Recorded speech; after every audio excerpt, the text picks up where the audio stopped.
ہر عبادت سے برتر عبادت نماز، ساری دولت سے بڑھ کر ہے دولت نماز، ہر عبادت سے برتر عبادت نماز۔ الحمد لله رب العالمين والصلاة والسلام على سيد المرسلين أما بعد فأعوذ بالله من الشيطان الرجيم بسم الله الرحمن الرحيم الصلاة والسلام عليك يا رسول الله وعلى آلك وأصحابك يا حبيب الله الصلاة والسلام عليك يا نبي الله وعلى آلك وأصحابك يا نور اللہ۔ حضور نبی پاک صلی اللہ تعالی علیہ وآلہ وسلم کے پیارے صحابی حضرت عمر بن خطاب رضی اللہ تعالی عنہ، آپ ارشاد فرماتے ہیں ان الدعاء موقوف بین السماء والارض، بے شک دعا آسمان اور زمین کے درمیان میں ٹھہری رہتی ہے۔ کب تک؟ فرماتے ہیں حتی تصلی علی نبیک صلی اللہ علیہ وسلم، یہاں تک کہ تو اپنے نبی صلی اللہ علیہ وسلم پر درود بھیجے۔ صلو علی الحبیب صلی اللہ تعالی علی محمد صلی اللہ علیہ وسلم۔ پیارے اسلامی بھائیوں، مدنی چینل کے ناظرین، ہم آج پھر اپنے سلسلے احکام نماز میں آپ کو خوش آمدید کہتے ہیں۔ حصول ثواب کی خاطر بیان سننے سے پہلے اچھی نیتیں بھی فرما لیجئے کہ فرمان مصطفیٰ صلی اللہ علیہ وسلم ہے نیت المؤمن خیر من عملہ، مومن کی نیت اس کے عمل سے بہتر ہے۔ مدنی چینل کے ناظرین، اس سلسلے میں آپ سماعت فرماتے ہیں کوئی ایک حدیث مبارکہ یا قرآن مجید فرقان حمید سے آیات مبارکہ جو ہمارے موضوع سے ریلیٹڈ ہوتی ہیں، اور اس کے ساتھ ساتھ فضائل پر بھی ہم بات کرتے ہیں اور چند احکام نماز کو بھی شامل کیا جاتا ہے، اور اس کے ساتھ آخر میں ہم چند ایک ریکارڈڈ سوالات بھی اپنے اس سلسلے میں شامل کر لیتے ہیں۔ آئیے کچھ فضائل پر بات کرتے ہیں۔ ایک حدیث مبارکہ جسے حضرت ابو ایوب انصاری رضی اللہ تعالی عنہ، جو نبی اکرم صلی اللہ تعالی علیہ وآلہ وسلم جب ہجرت کر کے مدینہ منورہ میں تشریف لائے تو آپ کے میزبان تھے، انہیں میزبان رسول اللہ صلی اللہ علیہ وسلم بھی کہا جاتا ہے۔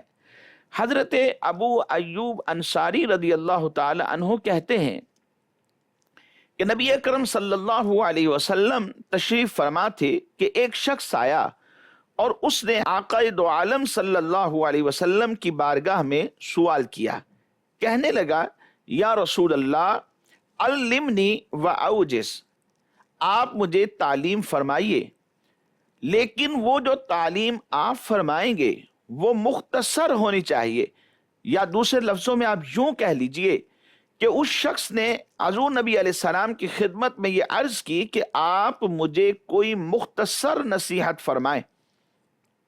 پوچھنے والے کا مقصد یہ تھا کہ بہت سی باتیں نہ تو مجھے یاد رہیں گی اور نہ میں ان پر عمل کر سکوں گا، اس لیے چند ایک باتیں یا یوں کہہ لیں کہ ایک دو باتیں ایسی بتا دیجئے کہ جن پر عمل کرنے سے میرے دونوں جہان درست ہو جائیں، دنیا بھی کامیاب ہو اور آخرت بھی میری سرخرو ہو جائے۔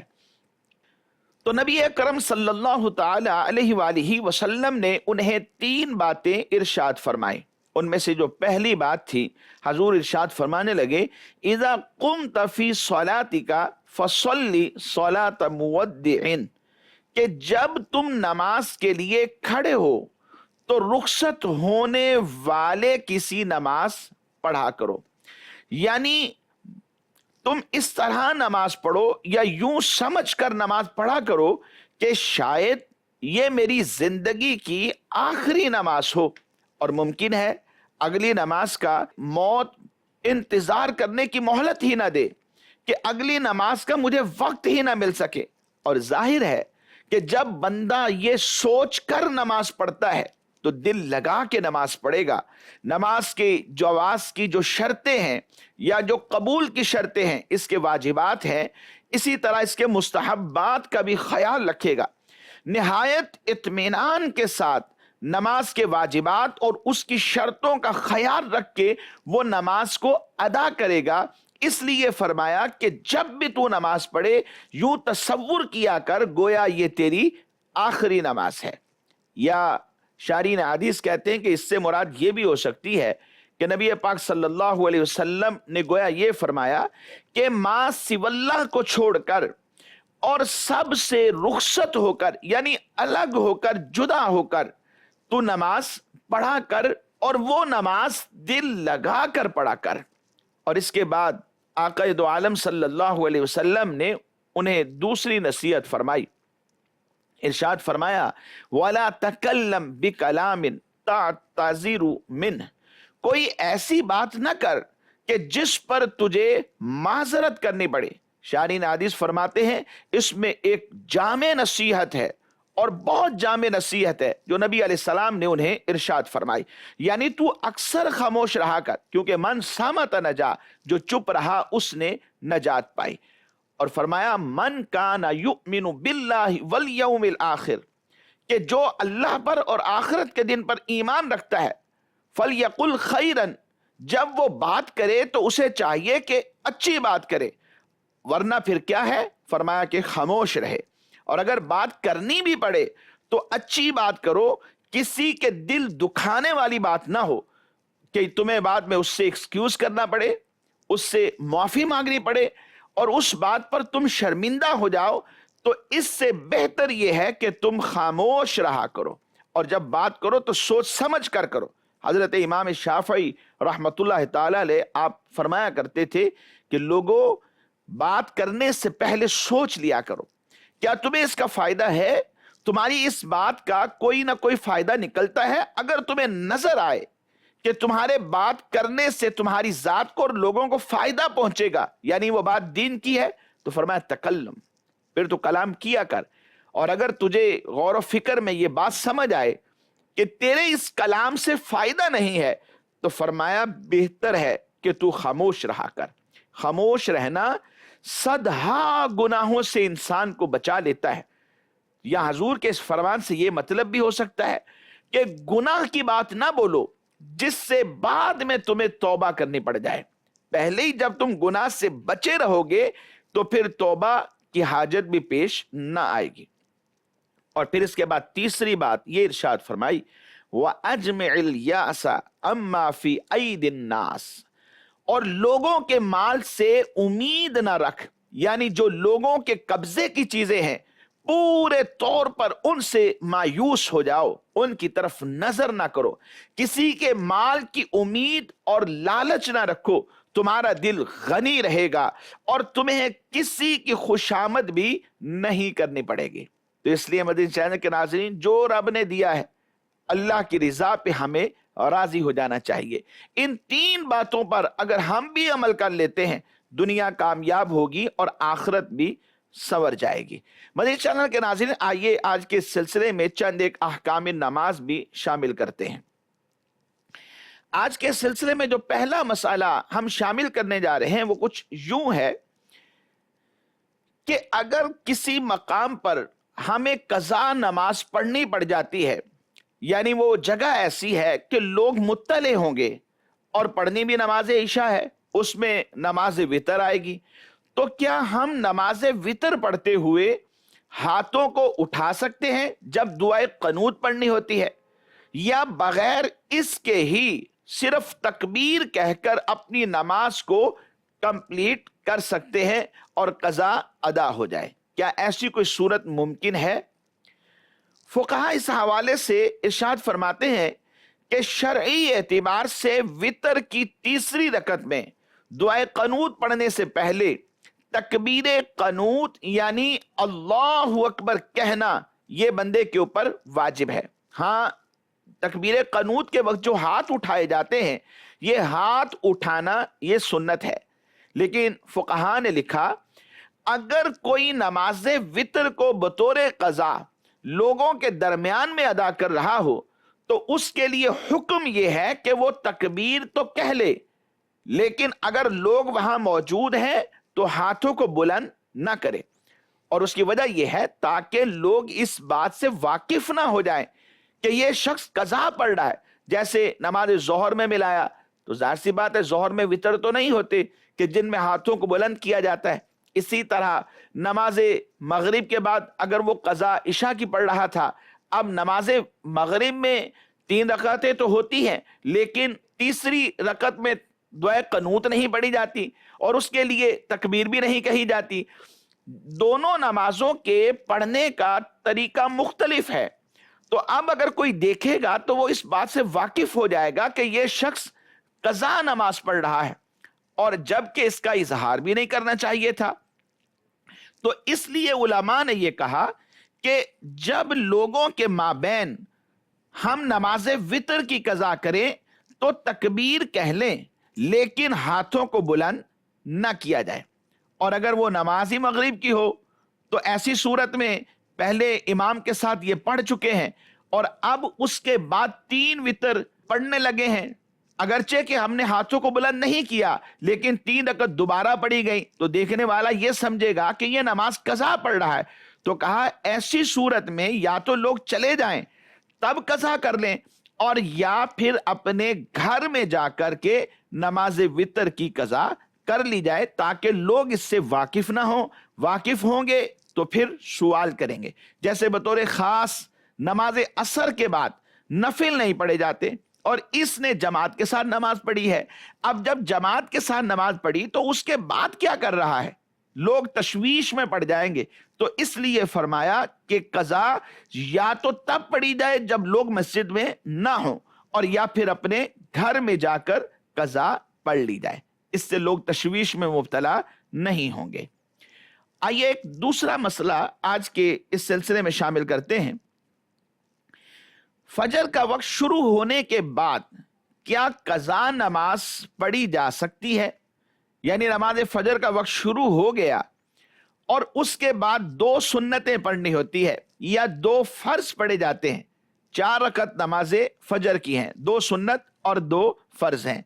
तो क्या इस दौरान कज़ा नमाज पढ़ी जा सकती है या नहीं? इस हवाले से अर्ज यह है कि वक्त फजर यानी सुबह सादिक जब तुलू हो जाती है तो सुबह सादिक के तुलू होने के बाद तुलुए आफताब से पहले तक कज़ा नमाज पढ़ना चाहें, 1 पढ़ें, 2 पढ़ें, 4 पढ़ें, 10 पढ़ें, जितनी भी जिम्मे में है, अगर उनमें से कितनी भी पढ़ना चाहें उस वक्त के अंदर अंदर अगर पढ़ना चाहें तो पढ़ी जा सकती है, बिला कराहत जायज है।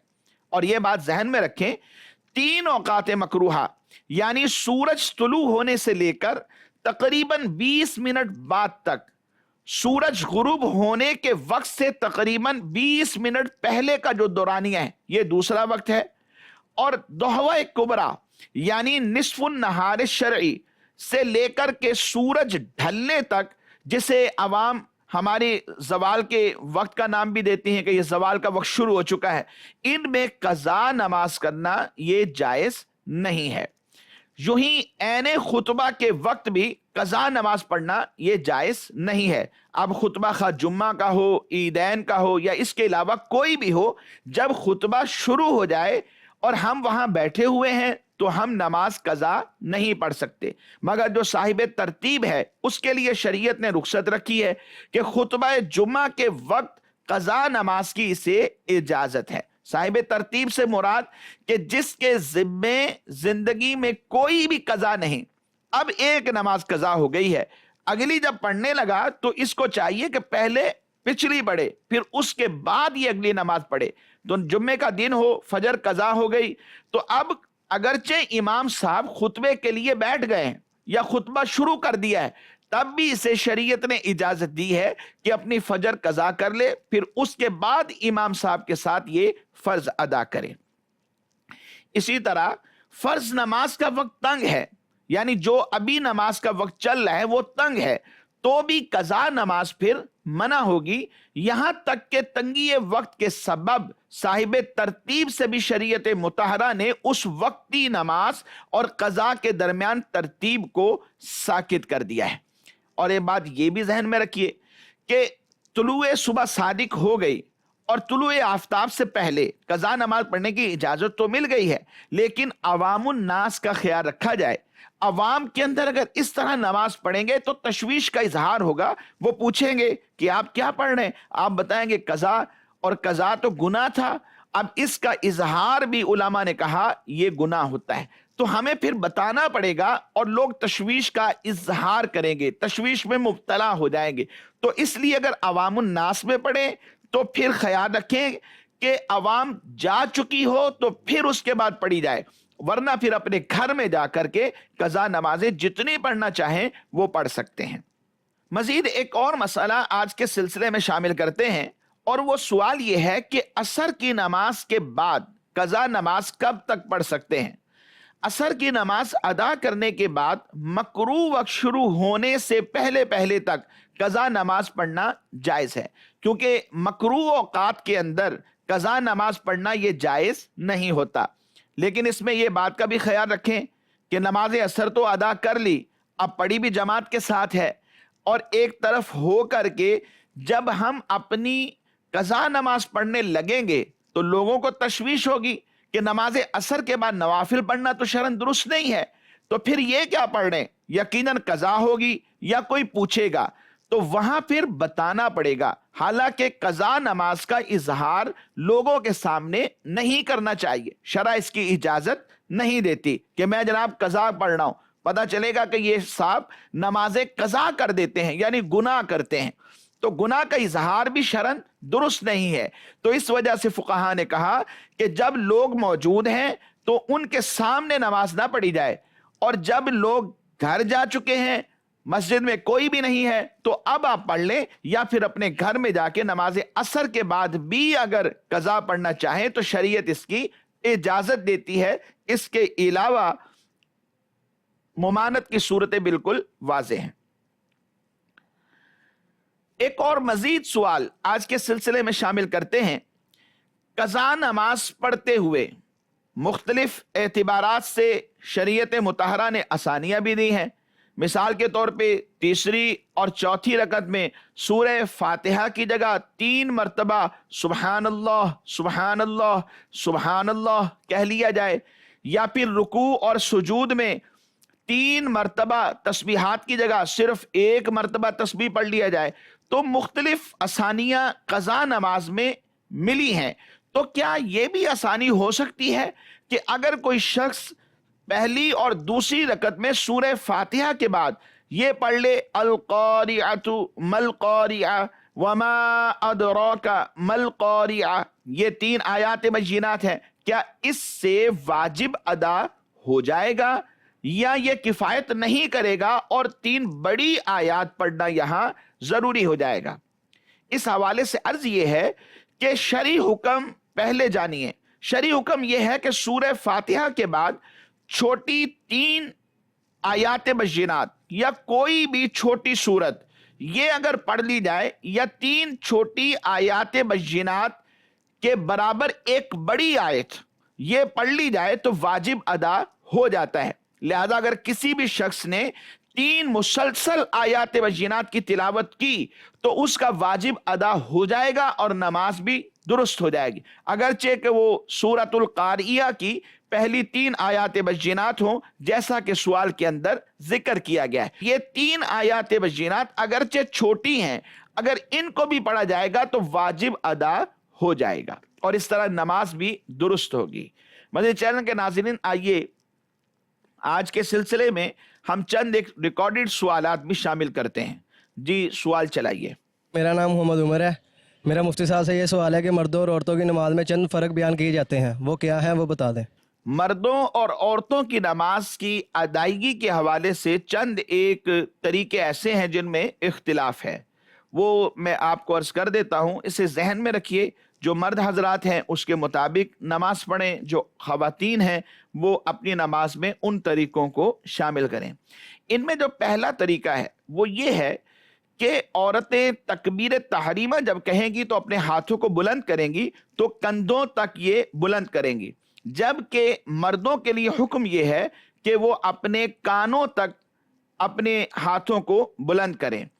اور دوسرا اس میں فرق یہ ہے کہ عورت قیام کی حالت میں اپنے سینے کے اوپر ہاتھوں کو باندھے گی، جبکہ مرد جب ہاتھ باندھیں گے تو اپنی ناف کے نیچے اپنے ہاتھوں کو باندھیں گے۔ اور تیسرا اس میں فرق یہ ہے کہ عورت جب رکوع کرے گی تو زیادہ نہیں جھکے گی اور نہ ہی اپنے گھٹنوں کے اوپر زیادہ زور دے گی، جبکہ مرد حضرات جب رکوع کریں گے تو خوب جھکیں گے اور گھٹنوں پر زور بھی دیں گے اور کمر بالکل سیدھی کریں گے، اس طرح بالکل اسٹریٹ، تو ایسے کمر کریں گے۔ یہ دونوں میں فرق ہے۔ اور چوتھا فرق یہ ہے کہ عورت سجدے میں زمین کے ساتھ چپک جائے گی، اس طرح کہ اس کی پنڈلیاں زمین سے لگ جائیں، رانے پنڈلیوں کے ساتھ لگ جائیں، پیٹ جو ہے وہ اس کی رانوں کے ساتھ لگا ہوا ہو اور اس کی کوہنیاں زمین پر لگ جائیں، تو اس طرح یہ چپک کر سجدہ کرے گی۔ جبکہ مرد حضرات جب سجدہ کریں گے تو مردوں کی پنڈلیاں زمین سے اٹھی ہوئی ہوں گی، رانے پیٹ سے بالکل جدا ہوں گی اور کوہنیاں زمین اور رانوں سے بالکل الگ رہیں گی، تو مرد اس طرح سجدہ کریں گے۔ اور پانچواں اس میں فرق یہ ہے کہ جب قعدہ میں بیٹھیں گے تو پھر عورت قعدہ میں تورک کرے گی۔ تورک کا مطلب کیا ہوتا ہے؟ تورک کا آسان مطلب یہ ہے کہ اپنے دونوں پاؤں کو اپنے دائیں طرف باہر کی طرف نکال دے گی، جبکہ مرد جب قعدے میں بیٹھیں گے تو مرد بایاں پاؤں بچھا دیں گے اور اس کے اوپر بیٹھ جائیں گے اور جو دایاں پاؤں ہے اس کو کھڑا رکھیں گے۔ یہ پانچواں فرق ہے۔ یہ پانچوں فرق احادیث مبارکہ سے بھی ثابت ہیں۔ مرد حضرات کو چاہیے کہ اس کے مطابق نماز پڑھیں اور عورتوں کو چاہیے، خواتین کو چاہیے کہ وہ اس کے مطابق نماز پڑھیں اور اپنی نمازیں کمپلیٹ رکھیں تاکہ سنت کے مطابق یہ نمازیں ادا ہو سکیں۔ مزید سوال چلائیے۔ میرا نام علی اسد ہے۔ میرا مفتی صاحب سے یہ سوال ہے، وہ کون سے اوقات ہیں جن میں نفل نماز جائز نہیں؟ 12 اوقات فقہ کرام نے بیان فرمائے کہ جن کے اندر نوافل پڑھنا منع ہے۔ آئیے بالترتیب میں عرض کرتا ہوں، وہ آپ سماعت فرما لیجیے۔ پہلا وقت فرمایا کہ طلوع فجر سے طلوع آفتاب تک سوائے 2 رکعت سنت فجر کے کوئی نفل پڑھنا جائز نہیں ہے۔